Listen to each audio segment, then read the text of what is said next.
Olá, minhas queridas, que bom que vocês estão aqui conosco. Que bom que nós juntas vamos estudar a palavra de Deus. É uma alegria poder estar aqui com você. Como eu falei para vocês no começo, nós vamos conhecer um pouquinho desse Deus a quem nós oramos durante os 40 dias do Guardiãs do Lar. E é por isso que nós estamos aqui hoje, para poder falar um pouquinho sobre a palavra de Deus.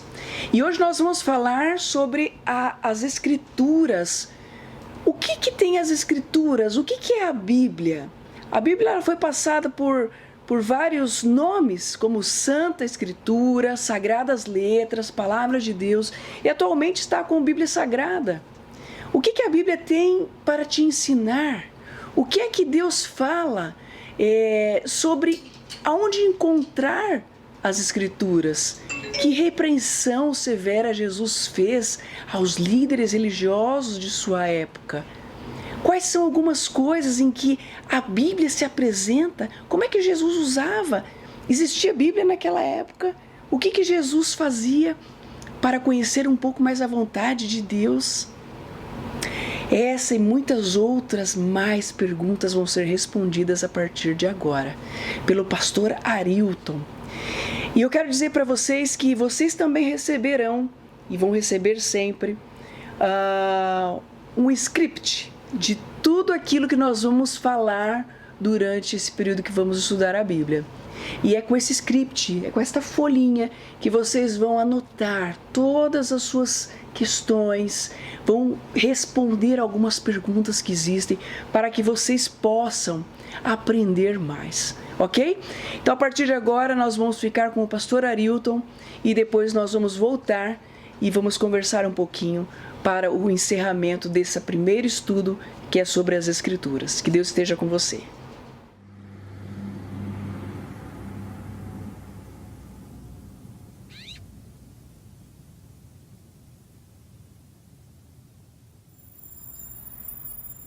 O que você pensa da cena? Uma pessoa compra um carro zero e vem ao posto de combustível para o primeiro abastecimento. Ao ser informado do valor da gasolina, pergunta: tem algo mais barato? Sim, responde o frentista, tem álcool. Mas depois de ver o preço, ainda incomodado, pergunta: você tem algo ainda mais barato? O frentista, já incomodado com a situação, diz: sim, tenho diesel. Ainda que insatisfeito, o cliente pergunta novamente: mas não tem algo ainda mais barato? O frentista, já sem paciência, diz: sim, tenho água. Então o cliente, pensando na economia que faria, diz: ok, o preço está bom, pode encher o tanque. Você acha que esse carro funcionaria com água? Certamente não. Não é isso que o manual do proprietário indica.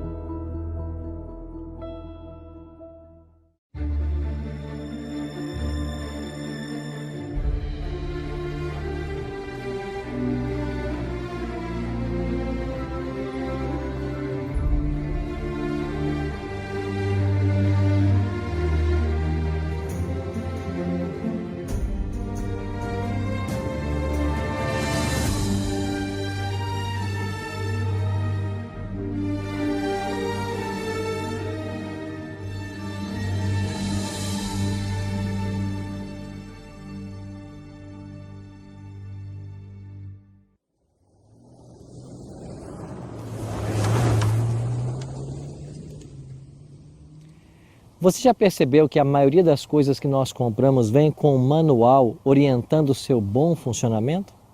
Com o ser humano não é diferente. Quando saímos das mãos de Deus, nós viemos com um manual. A Bíblia Sagrada é o guia de Deus para a humanidade. Se queremos vida plena e feliz, só podemos obter através do conhecimento desse livro.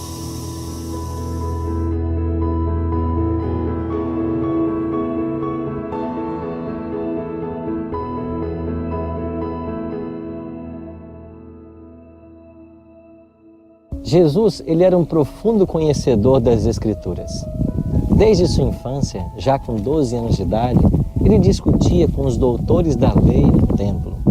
Lá no deserto, quando tentado por Satanás, sua resposta sempre foi: está escrito. Inclusive, ele criticou severamente os saduceus por não conhecerem a palavra de Deus.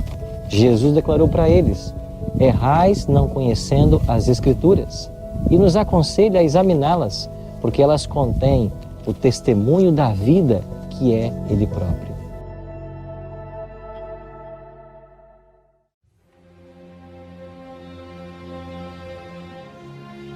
É lógico que nos dias de Jesus, nós não tínhamos o Novo Testamento. Ele só começou a ser escrito cerca de 20 anos após a morte de Cristo. As cartas de Paulo são os primeiros escritos do Novo Testamento. A Bíblia que Jesus conhecia era o Antigo Testamento, que nós chamamos de a Lei e os Profetas. A Lei é uma menção aos 5 livros de Moisés, também chamado de Pentateuco. Já profetas são os livros do Antigo Testamento, os profetas menores e os profetas maiores. Ainda que a Bíblia tenha vários escritores, cerca de 40, Deus é o seu único autor. É por isso que Pedro escreveu: porque nunca jamais qualquer profecia foi dada por vontade humana. Entretanto, homens santos falaram da parte de Deus, movidos pelo Espírito Santo.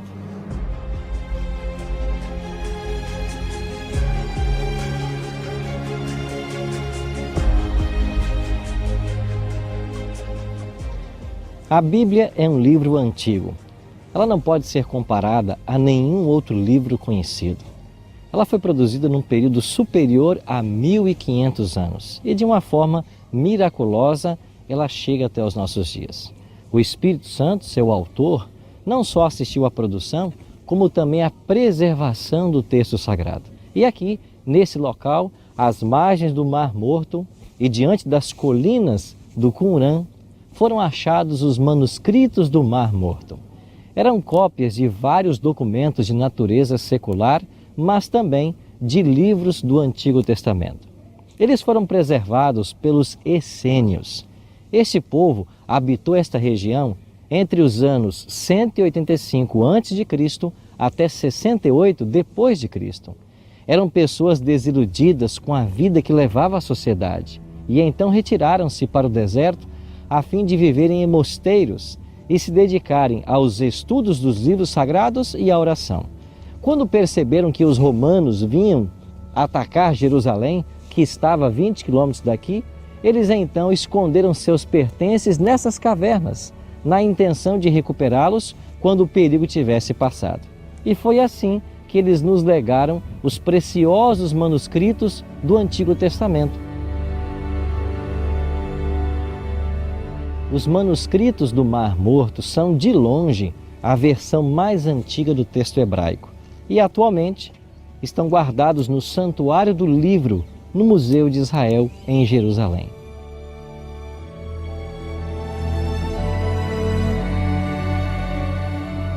Num tempo de tantas incertezas e profundo relativismo, Jesus foi claro em estabelecer a palavra de Deus como norma ou padrão da verdade.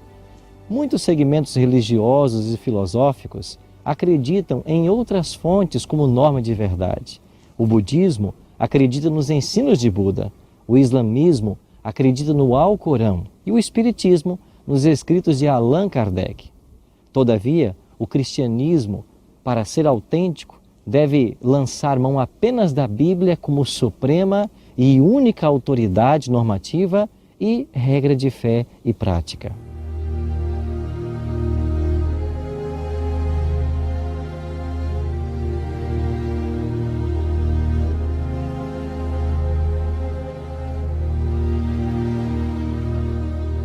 O apóstolo Paulo, o homem que mais escreveu no Novo Testamento, dedicou 2 cartas ao jovem pastor Timóteo. Em uma de suas cartas, ele aconselhou: permanece naquilo que aprendeste e que foste instruído desde a tua infância. Sabes as sagradas letras, que podem tornar-te sábio para a salvação pela fé em Jesus Cristo. Toda a Escritura, disse Paulo, é inspirada por Deus e útil para o ensino, para a repreensão, para a correção e para a educação na justiça, a fim de que o homem de Deus seja perfeito e perfeitamente habilitado para toda boa obra. De fato, o livro de Deus, ele nos ajuda no ensino, na repreensão, na correção e na educação da justiça. Maravilhosos benefícios ele nos traz. De fato, é o manual de Deus para a humanidade. Ela pode nos conduzir em segurança em meio às trevas da incredulidade. O salmista Davi escreveu: lâmpada para os meus pés é a tua palavra e luz para os meus caminhos. Esta mesma ideia foi refletida por Napoleão Bonaparte, quando ele disse: a alma jamais vagueará sem rumo, se tomar a palavra de Deus para lhe guiar os passos. Jesus pronunciou uma bênção especial sobre todo aquele que estuda a palavra de Deus. Jesus declarou: antes, bem-aventurados são aqueles que ouvem a palavra de Deus e aguardam. Querido amigo e querida amiga, as Sagradas Escrituras devem ser aceitas como autorizada revelação de Deus. Elas são a norma de caráter, o revelador da doutrina, a pedra de toque da experiência religiosa. E nenhum cristão crescerá em graça sem o hábito diário de sua leitura. Qual será a sua decisão agora? Você crê que a Bíblia é a inspirada palavra de Deus e deseja aceitá-la como única regra de fé e prática? E aí, minhas queridas, gostaram do nosso primeiro estudo? A Santa Escritura, a Palavra de Deus. Como é gostoso saber que Deus não nos deixou sozinhos, deixou com a palavra dele para que nós pudéssemos aproveitar e saber qual é o caminho. Não é verdade? Nós estamos aí com o manual do proprietário, tudo está escrito ali dentro da Bíblia. E como é gostoso nós conhecermos a revelação de Deus através da sua palavra. Nenhum cristão, quero dizer para você, crescerá sem o hábito da leitura da palavra de Deus e a obediência aos ensinos deste livro sagrado. Que Deus possa ajudar você neste processo, o qual nós vamos estudar a palavra dele. Eu quero convidar você para orar agora neste momento e pedirmos sabedoria de Deus para cada estudo, para que nós possamos crescer em graça e em conhecimento diante de Deus. Vamos lá? Querido Deus, nós pedimos que o Senhor esteja conosco, que a Tua presença ao estudar a Tua palavra seja vivificadora e que nós possamos compreender qual é a Sua vontade para a nossa vida. Muito obrigada, porque apesar dos anos que se passaram, a Tua palavra ela se renova todos os dias e nós podemos aprender sobre aquilo que o Senhor tem para nos ensinar. Cuida, Senhor, de nós e que possamos aproveitar, estudar enquanto ainda temos tempo. Fica conosco em nome de Jesus. Amém. Queridas, não esqueçam, a palavra de Deus é aquela que vai ser eficaz, é aquela que vai fazer a transformação da sua vida e do seu lar. Fica com Deus e até o próximo estudo.